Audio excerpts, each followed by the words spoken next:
Hello all, welcome to part 4 of our new cattle shed construction. So a lot of work has been done since the last episode. Walls are up, very happy to see them up, made a huge difference. So we'll do a little walk around now and give you kind of an idea of what's happened and what's going to happen in the next chapter. So we have our walls up here for starters. There'll be a galvanized gate going across here, from that there to there, and our sliding door will be opening and closing here. That's going to be left with no roof on it for the time being. We have to wait until, I think, nearly 5 years until the grant has run its course before we can roof it down. But I'm happy enough the way it is. It's going to solve a good purpose for me with young calves and things. When, as I said before in the last episode, we'll be opening that door. We'll be leaving this last bay here with a division gate in it. And then, I suppose, in November, December, January and February, we'll keep 4 or 5 cows in there that we want to fatten. Cows that are empty, cows that are old, and we'll fatten them there, rather than what we usually do is sell them off. But this time, we've got extra room, we might fatten a few cows. And then when they're gone, they'll be gone probably in January, early February. And then we'll bring our calves over, our heifer calves, any heifer calves that were born in around Christmas time in January. We'll be bringing them over in late February. We'll put them in there, we'll be able to feed them their silage there, and we'll be able to leave the door opened, put a mail trot here, and let them run in and out and have the mail in and out there. I think that'll work great because it'll alleviate a lot of space problems that we'll have at home, we normally have with calves. As you know, anyone knows calves take up a lot of space, so that's going to be great. Even if it's just 10, 15 heifer calves over there, that's going to work super for us. So that's the idea. Eventually a roof will go on it, and it will be roofed completely down to the sides, but we didn't just do that yet. We have a few ideas that probably wouldn't work with the grant, so we're going to leave that one for now. So the post is in for the cubicles.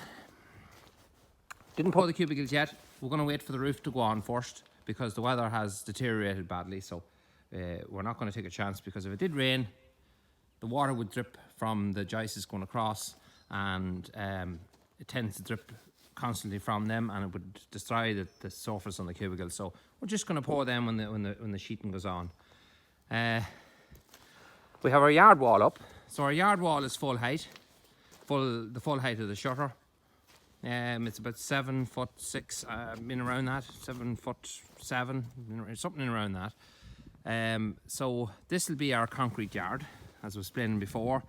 A circular wall going around the back, linking the shed the whole way to the outside of this wall.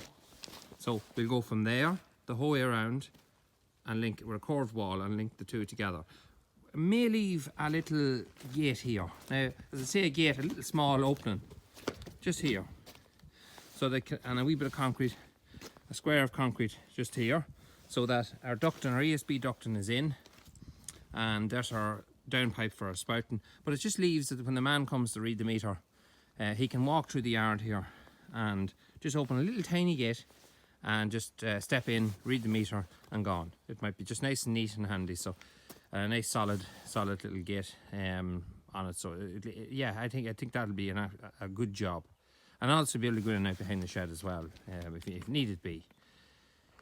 What else? Yes, our chute obviously is going to run the length of that wall, stop about 1.5 meters from the end. But we're going to put in a post here in the centre. So we'll have our rotating gate, circular gate, that pushes the cattle up behind into the chute. We'll have a funnel going into the chute. Just everything's going to be made so that the natural run of the cattle are going to want to run up the chute to get out. So it just makes, anything that makes the thing a wee bit easier. Especially, I'll usually be on my own when I'm doing these jobs, because my family be at school or at work, and my father's just getting a little bit older now, and he doesn't just be as available as he used to. So, you have to plan for the future. So, the gate will latch then in several different points in the wall. Not sure yet what way we'll do that. May put a scissor type system the whole way around the wall. So basically a steel, what do you want to call it? A steel plate the whole way around the wall, and a kind of a scissor action. So when you push the gate, The gate will have a spring-loaded system on it, and you only have to push the gate and it'll keep latching itself behind the cattle. So that's something we may do. We're looking into that at the moment as well. Then we'll have a gate anchored. Still thinking about what we're going to anchor the gate, but I might anchor it to that wall, because we're going to close. This yard has to be obviously closed off. So we'll bring a gate at an angle to here, and then bring a straight gate over to there. So we'll have a straight gate to there. We'll have a post with a sleeve in it, so the post can be lifted. So it's only a latching post, so the post will be able to be lifted up, so we can drive in obviously and access our agitation points. And then we'll have a gate going over at an angle to that girder. So yeah, we're still at the design phase of that, but everything is made. Them things are quite easily moved around. So our ducting's coming across here with our spouting pipe, and it's coming out just there. You can see the yellow tape, the ducting and all for our ESB poles, which is going to be coming from way down there. You can just see the tip of my finger there. That's the ESB. So big job, the ESB. Our man was here and told us that the whole system, that wire that's way down at the bottom, was running a little cottage house that's just at the bottom of that big hill. Cottage house hasn't been occupied in nearly 40 years. So that whole line has to be upgraded way back, nearly up as far as you can see that top hill just way above this cut. So it's a long distance to come, but thankfully enough, they're upgrading that at their own cost. We only have to, you know, we're within our threshold, because it's still only going to be 400 meters off our site. So everything worked out fine, thank God, because I was dreading when he was telling me what had to be done, that there was going to be a huge extra expense attached to it, but there wasn't. So good news there. But our ducting's in the wrong place. Our ducting's going to have to be moved. He came out. The ASB man came out, I think it was only a few hours after we had the ducting in. That was just unfortunate. And our ducting's in the wrong place. Our pole isn't going to be going there. Our pole is actually going to be going across the lane here, somewhere around here, this area. It's because he needs the room for the stay, and he didn't want to put a stay obviously out in the field, which actually it made sense. So not a big job. It'd be worse if we had to concrete it. So we'll have to dig that out, back out again, and take it up, bring it around the back, and bring it out there. So not a huge issue. Anyway, the sheeting for the roof is coming on. The lads are coming tomorrow. Today's Sunday, so they're coming tomorrow. They're coming tomorrow to finish it. Yeah, so it's all going to be go. The doors is made. The overhang will be going on probably tomorrow or the next day. They left their machinery here. Sorry, the sun's very bright, but they left the machinery here to work on it. So yeah, they're coming tomorrow. So the plan is they'll get their sheeting done in 2-3 days. The entire thing will be sheeted and finished, doors on, and then Teamwear Engineering will be here while they're putting on the sheeting, and they're going to put on the barriers. Well, they're going to weld the hinges on for the barriers, and then I suppose the next thing that will happen will be that the concrete man will come back. It may be a week or more before he comes back, and then we're into final stages where we're going to be put in the cubicles. We're going to be putting in the apron, concrete apron. But I'm also concreting, obviously, I'm concreting the yard in the back, but I'm also going to be concreting over to the quad and across here. So we're coming out another 8 meters from the feeding passages. So we'll have a nice big concrete yard, which is going to run to the far wall, over to the quad, and from this wall over to here. So yeah, a lovely concrete yard. This trench here is the only one that's wide. That's going to be filled with concrete, but the rest is going to be left just for drainage. So we'll have to about an inch. Oh yeah, about an inch between the slabs. So yeah, I'm very happy the way it's turning out. Electrician then is going to be coming as well. As soon as the roof's on, he's already booked as well, and I've told him to get finger out and get moving on it too.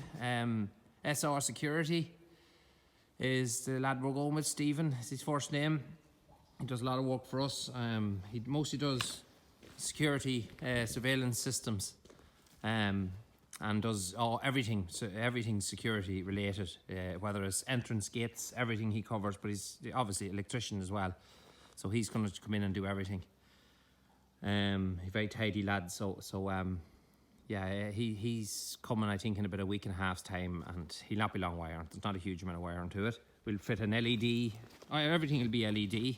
Just obviously saving on power, and that's just the way everything's gone now. So LED up there shining on the yard.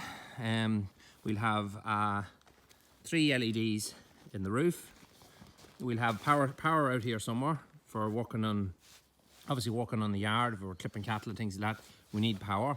We'll have power up in the corner for the electric fence and for the security system. We'll have a light. We have an LED going on here as well. They'll probably light up this entire yard.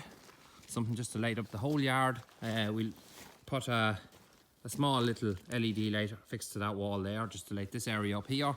And we put another LED, maybe another smaller LED on that corner, sorry, that gable corner, facing over here towards where our bales will be. So, you know, just you might as well, when you're wiring it, put in plenty of lights. Even you don't need half of them, so you don't have to turn them on. Just have them there if you ever did need them. And we'll put an extra couple of blank sockets just as well there, if they're needed. But that's basically it so far. I'm very happy with the progress. It's amazing when the walls, like them whole walls were done in 3 days, and it's amazing the difference that it made. So yeah, it's, as I say, like it's what, the 4th of November now, 3rd or 4th of November. So fields are getting wet because we've had a notorious amount of rain last night. Before that, ground had soaked up well. So yeah, no cattle's going to want to get in very shortly. Our heifers is going in now on Wednesday, and that's our big heifers, our in-calf heifers. They're going in on Wednesday. We got them out for a lot longer than we imagined we would, but the ground had soaked up and was able to carry them. So this is the water. That's the mains of the water there coming in. I have to knock out the poured extra concrete laying along there. I'm going to take the haymack that's behind me here, and I'm going to take the haymack and I'm going to just get the toot into that there, and hopefully it'll just lift out in one big flake, because that is rock solid. So I need to get that pipe across there. I need to come up in here. I need to come up that wall and cross to a drinker that'll be going just there. And then I need to put be a T on here, a T joiner, bring it across behind that beam there, and it'll run behind the beams, because you can see there's a nice gap between the beams when my shotter comes out of the way. And I'll put another T joiner here and bring it up for a drinker that'll be hung on this beam. So when the drinker's hung on this girder here, the gate will also be on this girder from here to there, and there'll be a loop like that there in them gates that goes round the drinker, so the cattle can drink from both sides. And then the rest of the pipe will just come up this one beam here, and there'll be 2 drinkers. Just 2 drinkers there. That'll supply the house. Then when this gate is hung, here, the one gate, we are putting a girder, a short girder that'll be about 4 foot above the concreted cubicle when it's poured, and that will be for latching that gate. So we can bring that gate across and latch it straight into that, and it'll be very solid because it'll be in the middle of the concrete. The face of it will be level with the edge of the concrete, and it'll be an adjustable gate. So reason for adjustable gate, if we have less stock on one side, we can always lengthen the gate, bring it over and chain it to one of the cubicles. We do that at home sometimes. Works the best. We just have to put a bit of mesh or something on the cubicle if needs be, if we young cattle stop them jumping through. Here, between that girder and that girder there, we're going to put up some sort of a gate or system there that, rather than a cubicle, that cattle can't jump through. So we're just thinking that over at the minute, what's best to put there. Probably box iron. Just we might either hinge it, or probably will hinge it that it can be just lifted off, if not needed. But yeah, that's just something we're still, little things like that we're still thinking over. But that's that. Then the apron will, as I say, apron, probably not the right name for it. Apron's probably something that goes on the silage pit. But feeding passes. Feeding passes comes out, not sure if I get exactly the distance it comes out, but 6 meters. Maybe not just that, but the feeding passes comes out to say roughly about there, and it will slope then back into the slats, and it's going to be level with the slats. Some people have the feeding passes with slightly higher, so cattle don't have to retch down as far, but no, it works well for us at home being flat. 2 timbers underneath the feeding barriers, and it works well. So slope towards the slat, and then the yard will be sloped away then the opposite direction to take the rainwater away over to the shuck. So once again, thanks for watching the videos. I'm very, very happy to see the amount of subscribers that we have got in such a short space of time. I'm just blown away by it, because honestly, I never imagined that people would really like the videos, or maybe be that overly interested in the videos that we'll be putting up, because there's so many YouTubers now. It's just like one video after another, and I'm trying to keep things a little different, but that's just not that easy because there's such a variety of stuff already out there. But yeah, it's brilliant, and it definitely encourages me to make more. So I'll keep them coming as swift as possible. We're at 850 subscribers now. I originally had a kind of target in my head. I said to my wife, just having a bit of fun, I just said, I wonder, can we get 400 subscribers before Christmas? And you know, I just willingly said that to myself. I set a kind of a target. I said, if we can get that there, I'll keep the thing going. And if not, we'll see what happens. But there's no point, I said to myself, really putting up the videos if nobody's really enjoying them. So but thankfully the thing has completely blown us away, and we're absolutely over the moon. I'm genuinely over the moon with the amount of people that's liking and commenting and subscribing to our channel. So please, yeah, if you haven't already, give us a subscribe, give us a like, give us a share. When we reach the 1,000 mark, which we're not too far off, but when we reach that mark, I may, and I've been asked by a few people, I may show my face. I have no problem showing my face, and I'm not looking for the fame of YouTube or anything like that. I just find it better. I find it easier to talk when the camera's not pointing directly at me, if that makes sense. I am only very new to this, but maybe down the line the thing will change, and I will be in front of the camera rather than behind. It's definitely going to be an option. But when we reach the 1,000 mark, I think I owe it to you, maybe to show you my face, or at least give you a good insight to who I am and how I became a farmer, and a bit of history about a bit of more detailed history about the farm and the operations that take place in the farm, and you know, just from generations back and things like that. So I will make a video that will be more personal and will deal with all them things when we reach that mark.